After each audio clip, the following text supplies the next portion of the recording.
یا اللہ۔ پھر سانپ کا ڈسا اتنا نہیں تڑپتا جتنا غیبت کا ڈسا ہوا انسان تڑپتا ہے۔ پھر سانپ میں اتنا زہر نہیں ہوتا جتنا اس گندی زبان میں زہر ہوتا ہے۔ شیر کا پنجہ اتنا نہیں پھاڑتا جتنا یہ 2.5 انچ کی زبان گوشت کو چیر پھاڑ کے رکھ دیتی ہے۔ پیٹرول اور گیس کی آگ سے وہ آگ نہیں بھڑکتی جو اس چھوٹی سی زبان سے آگ بھڑکتی ہے۔ شہروں کے شہر جل رہے ہیں اور اس کے پیچھے بات کیا ہے؟ غیبت، غیبت، گندا بول، گندا بول۔ ہاں، اگر گھروں کو جنت بنانا ہے غیبت چھوڑ دو۔ دھن رے دھنیے اپنی دھن، پرائی دھنی کا پاپ نہ پن، تیری روئی میں 4 بنولے، سب سے پہلے ان کو چن۔ کیا مطلب؟ اوروں کی برائیاں نہ دیکھو، اپنی برائیاں دیکھتے رہو، دیکھتے رہو۔ اپنی کمیاں دیکھو گے تو اللہ تعالیٰ مرنے سے پہلے توبہ نصیب فرما دے گا اور ساری دنیا تمہیں اچھی نظر آئے گی۔ اگر اپنی اچھائیاں دیکھو گے اور اوروں کی برائیاں دیکھو گے تو اللہ توبہ کا دروازہ بند کر دے گا، سارا جہان آپ کو برا نظر آئے گا، اپنی ذات آپ کو بڑی اچھی نظر آئے گی اور بڑی قابل تعریف نظر آئے گی، اور اس کے ساتھ پھر تکبر پیدا ہوتا ہے، اور تکبر میں مرنے والا جنت کی ہوا بھی نہیں سونگھ سکتا۔ پہلے عجب آتا۔ عجب کیا ہے؟ میں بڑا اچھا ہوں، میں بڑا اچھا ہوں، یہ عجب ہے، میں بڑا اچھا ہوں، صرف اس حد تک، میں بہت اچھی ہوں، میں تو بہت اچھی ہوں، میں تو بہت اچھا ہوں، یہ عجب۔ جب عجب کو لگام نہیں دے گا تو اگلا درجہ آئے گا، اگلا درجہ۔ عجب اور تکبر کی حد ساتھ ساتھ ملی ہوئی ہے۔ اس لیے بارڈر پر پولیس کھڑی تھی، بارڈر پر فوجیں کھڑی ہوتی، بھائی آپس میں بارڈر مل نہ جائے، تو عجب اور تکبر کا بارڈر ملا ہوا ہے۔ تکبر کیا ہے؟ میں بڑا اچھا، وہ بہت گندا، میں بڑی اچھی، وہ بہت گندی۔ اپنی اچھائی کے ساتھ جب اگلے کی نفرت پیدا ہو جائے، اگلے کی حقارت پیدا ہو جائے، اس کا چھوٹا ہونا دل میں اتر جائے، تو پھر یہ تکبر ہے، تکبر۔ اور تکبر عزازیل را خار کرد۔ شیطان نے شرک تو نہیں کیا تھا، تکبر کیا تھا۔ اگر میں سجدہ نہیں کرتا، اتنی بات تو اس کی ٹھیک ہے کہ مخلوق کو سجدہ نہیں ہوتا، لیکن کیوں نہیں کرتا؟ کہ انا خیر منہ۔ تو دو باتیں، اللہ نے زمین آسمان سے کہا میری مانو، ان کا یا اللہ ہم نہیں مانتے۔ اللہ نے شیطان سے کہا میری مانو، ان کا یا اللہ میں نہیں مانتا۔ تو زمین آسمان کو کچھ نہیں کہا، شیطان کو مردود کیا۔ کیوں؟ دونوں نے انا اردنا الامانۃ علی السماوات والارض والجبال، ہم نے آسمان، زمین، گلگت کے پہاڑوں کو کہا میری امانت اٹھاؤ، فابین ان یحملن منها، اور کہنے نہیں اللہ ہم نہیں اٹھاتے، ہم نہیں اٹھاتے، ہم نہیں اٹھاتے، ان کو تو کچھ نہیں کہا۔ اللہ نے کہا وَإِذْ قُلْنَا لِلْمَلَائِكَةِ اسْجُدُوا لِآدَمَ فَسَجَدُوا إِلَّا إِبْلِيسَ، اللہ نے کہا سجدہ کرو، شیطان نے کہا میں نہیں کرتا۔ مَا مَنَعَكَ أَن تَسْجُدَ لِمَا خَلَقْتُ بِيَدَيَّ، تو سجدہ کیوں نہیں کرتا؟ زمین آسمان تم بوجھ نہیں اٹھا رہے؟ نہیں اللہ ہم نہیں اٹھائیں گے۔ شیطان تو سجدہ کیوں نہیں کر رہا؟ میں نہیں کر رہا۔ فرق کیا ہے؟ شیطان نے کہا میں نہیں کرتا۔ کیوں نہیں کرتے ہو؟ انا خیر منہ، میں اچھا ہوں، یہ برا ہے۔ خلقتنی من نار، میں آگ سے بنا، آگ اوپر جاتی۔ دیکھو نا، دیا سلائی کو آگ لگاؤ اور اس کو الٹا بھی کرو تو آگ اوپر جاتی، آگ اوپر جاتی۔ خلقتنی من نار وخلقتہ من طین، میں آگ سے، یہ مٹی سے۔ استخبر، وہ متکبر ہوا، نہ کہ دفع ہو جا۔ اچھا زمین آسمان نے کہا ابھی اللہ ہم نہیں اٹھاتے۔ اللہ کہا کیوں؟ وہ اشفق، یا اللہ ہمیں تیرا ڈر، اللہ ہمیں تیرا خوف ہے کہ ہم تیری امانت اٹھا نہیں سکیں گے، اللہ ہماری ہمت نہیں کہ ہم تیری امانت۔ اشفقنا منہا، وہ ڈر گئے کہ اللہ ہمارا بس کا نہیں ہے۔ اللہ کا جاؤ معاف کر دیا۔ انہوں نے کہا میں اچھا، ان کا تو مردود ہے قیامت تک کے لیے۔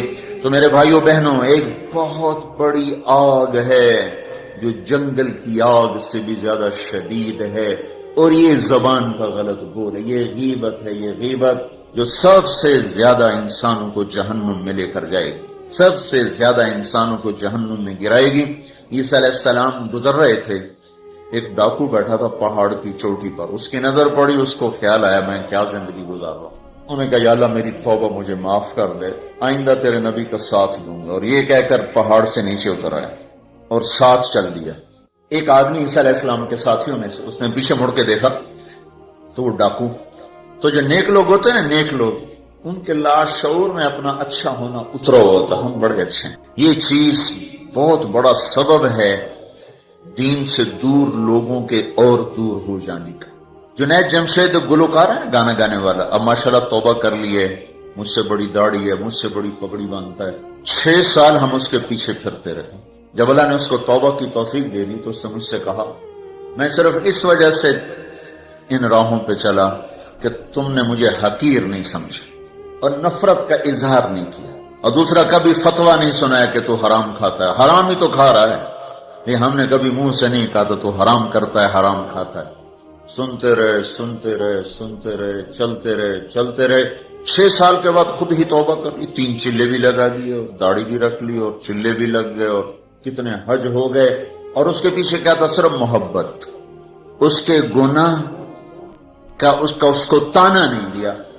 تو یہ جو تانا دینا ہوتا ہے یہ اور لوگوں کو دین سے دور کرتا۔ تو اس آدمی نے، عیسیٰ علیہ السلام کے ساتھی نے یوں دیکھا اور بڑی حقارت سے کہا ہاں بڑے آئے ہیں جو نیک لوگ ہوتے ہیں، نیک پاک عورت، پردے دار عورت، کوئی آ گئی ایسی بیچاری تھوڑی سی اعمال میں ڈھیلی تو اس کو بڑی ایسے نفرت کی نظر سے دیکھتی، آپ بڑی نیک حاجن بنتی، اس کو ایسی نظر سے دیکھتی۔ یہی حال یہ پکے نمازیوں کا ہے، یہ ایسے دیکھتے ہیں کہ جیسے پتہ نہیں اگلا دین سے ہی نکل گیا ہے۔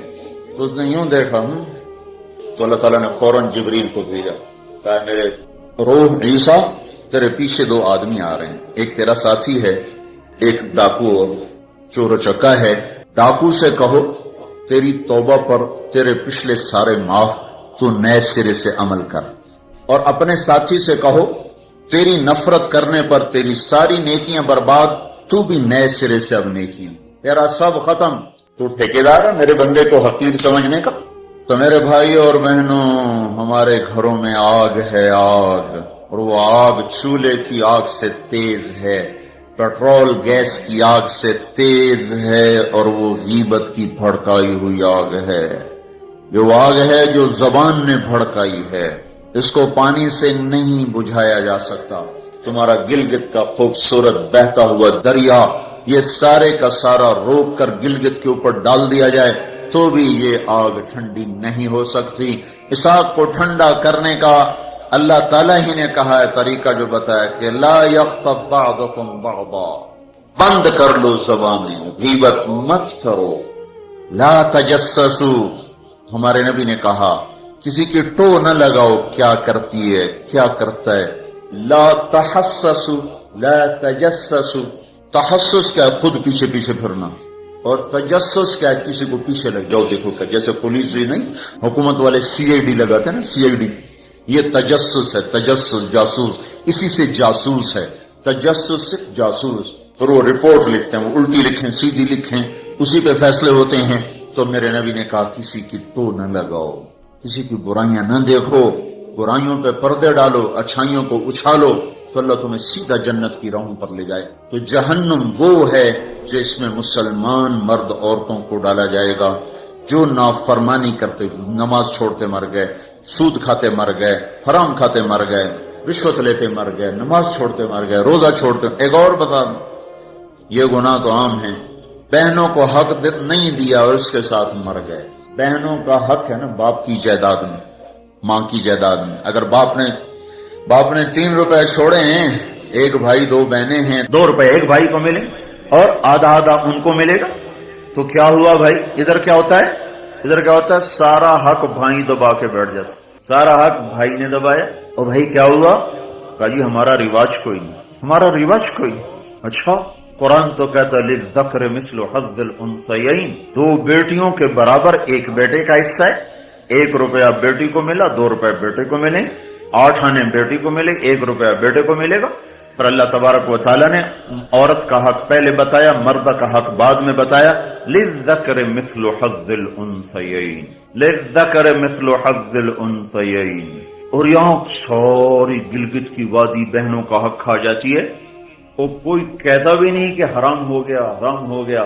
تو رشوت کھائے تو کہتے رشوت کھاتا ہے، کوئی سود کھائے کہتے بڑا مجرم ہے سود کھاتا ہے، کوئی ڈاکہ ڈالے تو کہتے بڑا ظالم ہے ڈاکے مارتا ہے. سارے گلگت والوں نے بہنوں کے حق پہ ڈاکہ مارا، نہ کوئی مقدمہ ہوا، نہ کوئی فریاد ہوئی، نہ کسی نے ہائے کی، اور کسی بہن نے کچھ مانگ بھی لیا تو الٹا اسے پہ چڑھائی ہو گئی. بہنوں کا حق کھاتا ہوا مر گیا، جنت کی ہوا بھی نہیں لگی. ماں کا حق کھا لیا، خامن مر گیا، اللہ نے ماں کا حق رکھا ہے. اولاد ہے تو 8واں حصہ ماں کا ہے، اولاد کوئی نہیں 4تھا حصہ ماں کا ہے. باپ مر جاتا ہے، مائیں بیچاری فقیر بن کے بچوں سے خیرات مانگتی ہیں، حالانکہ اللہ نے خامن کے حق میں سے 1/8 ماں کا حق رکھا تھا، کوئی نہیں دیتا. ماؤں کا حق ہڑپ، بہنوں کا حق ہڑپ، اور پھر اس کے ساتھ یہ احساس بھی نہیں ہے کہ میں مجرم ہوں، میں نے ظلم کیا ہے، یہ احساس ختم ہو گیا ہے. تو بھائیوں میرے بہنوں، اللہ نے جہنم کو بنایا ہے نافرمان مسلمان مرد عورت کے لیے. اگر توبہ نہ کی تو اس میں جانا ضرور ہے. جو ہے نا آخری آدمی ہے جو نکالا جائے، جب وہ نکالا جائے گا تو اللہ تعالیٰ کہیں گے اس کو نکالو، ایک آدمی دوزخ میں اس کو نکالو. تو وہ جبریل آ کر کہیں گے بھی اس کو نکالو. تو دوزخ کا فرشتہ مالک کہے گا کہ دوزخ نے ایک کروٹ بدلی ہے، اس میں ہر چیز کو اس نے الٹا پلٹا کے پھینک دیا ہے، مجھے سمجھ میں نہیں آ رہا وہ کہاں پڑا ہوا ہے. تو جبریل کہیں گے یا اللہ وہ مالک کو پتہ نہیں چل رہا وہ کہاں پڑا ہوا ہے. تو اللہ تعالیٰ کہیں گے جاؤ فلاں پتھر کے نیچے دبا پڑا ہے. میں نے پتھر بتایا تھا نا، پتھر کیا ہوتا ہے، پتھر کیا ہوتا ہے جس کے نیچے پہاڑ بھی پگھل کے پانی بن جائیں گے. اللہ تعالیٰ کہیں گے فلاں دوزخ کے کونے میں پتھر کے نیچے ہے. تو جبریل بھی اندر جائے گا اور وہ مالک بھی اندر جائے گا. وہ پتھر کو اٹھائیں گے تو نیچے منہ کے بل گرا پڑا ہوگا اور اس کے اوپر آگ ہی آگ ہوگی، اور وہ زبان سے کہہ رہا ہوگا یا حنان یا منان. ایک دفعہ جبریل آئے گا یا رسول اللہ آپ کو دوزخ کے سنوں کا سنیں کہ جہیم میں حاویہ میں منافق ہیں، جہیم میں مشرک ہیں، سقر میں صابی ہیں مجوس ہیں، اور سعیر میں مجوس ہیں، لظہ میں یہود ہیں، حطمہ میں عیسائی ہیں. اور کہہ کر جبریل چپ ہو گئے. تو آپ نے کہا اور کیا؟ کہ جی آپ سے شرم آتی. کہنے نہیں بتاؤ. کہا جہنم میں آپ کی امت ہے، نافرمانی کرتے ہوئے جو مر گئے توبہ کیے بغیر. تو ہمارے نبی بے ہوش ہو کے گر گئے اور روئے جا رہے، نہ کسی سے بات کر رہے، نہ کلام کر رہے، نہ کھانا کھا رہے، روئے جا رہے. حضرت عمر رضی اللہ تعالیٰ عنہ اجازت مانگنے گئے تو آپ نے اندر آنے کی اجازت نہیں دی. سلمان فارسی اجازت مانگنے گئے تو آپ نے اندر آنے کی اجازت نہیں دی. سلمان فارسی بھاگ کے حضرت فاطمہ کے پاس گئے کہ جاؤ ابا کی خبر لو. وہ رو کے ان کا حال برا ہے اور کسی سے بات نہیں کر رہے، کھانا نہیں کھا رہے. حضرت فاطمہ رضی اللہ تعالیٰ عنہ دوڑی ہوئی تشریف لائیں، دروازے پہ دستک دی تو آپ نے، چونکہ حضرت فاطمہ سے محبت بے پناہ تھی، تو آپ نے فوراً اجازت دے دی. اندر آئیں تو کہا ابا جان کیا ہوا میں آپ پہ فدا قربان، آپ کا یہ حال کیوں بنا ہے، کیا ہوا ہے؟ تو آپ نے کہا فاطمہ میری بیٹی، مجھے جبریل نے بتایا ہے میری امت کے نافرمان مرد عورتوں کو جہنم میں جانا ہوگا. اور آپ نے کتنے نوجوان ہوں گے جو کہیں گے ہائے ہماری جوانی پہ کرم میں رحم کرو، پر کوئی رحم نہ کھائے گا. کتنے بوڑھے ہوں گے جو کہیں گے ہمارے بڑھاپے پہ رحم کرو، کوئی رحم نہ کھائے گا. کتنی عورتیں ہوں گی جو ننگی ہو کر جہنم میں پھینکی جائیں گی اور ان کے بالوں کی چوٹیوں سے پکڑ کر فرشتے ان کو گھسیٹ رہیں گے. وہ کہیں گے ہائے ہماری بے پردگی، ہم پر رحم کرو. ان پر کوئی رحم کرنے والا نہیں ہوگا. مجھے یہ خبر رلا رہی ہے، بے قرار کر رہی ہے. تو لیبلوکم ایکم احسن عملا، ان قریب موت پر یہ سب کچھ کھل کے سامنے آنے والا ہے. اللہ تعالیٰ نے اس کی تیاری کے لیے ہمیں یہاں بھیجا ہے. ہم آزاد نہیں ہیں. اللہ اس کائنات کا بادشاہ ہے. زندگی موت کا نظام بنایا اور عزت اور ذلت کا نظام بنایا، جنت اور جہنم کا نظام بنایا، عرش فرش زمین آسمان چاند تاروں کا نظام بنایا، اور دنیا اور آخرت کی ساری عزتوں تک پہنچانے کے لیے حضرت محمد صلی اللہ تعالی علیہ وسلم کو رہبر بنا کر، ہادی بنا کر، قیامت تک کے آنے والے انسانوں کے لیے رہبری کا طریقہ دے کر آپ نے مدینے مکے کی پہاڑیوں سے آپ کو چاند بنا کے، سورج بنا کے آپ کو طلوع فرمایا، اور پھر قیامت تک کے لیے سورج چمکتا رہے گا، یہ چاند چمکتا رہے گا، نہ یہ گھٹتا ہے اور نہ اس پر کوئی گہن لگتا ہے، نہ اس پر کوئی داغ آتا ہے، نہ اس میں کوئی آگ ہے۔ آپ ساری دنیا کے مردوں عورتوں کے لیے عزت کا راستہ لے کر آئے، بلندی کا راستہ لے کر آئے، کامیابی کا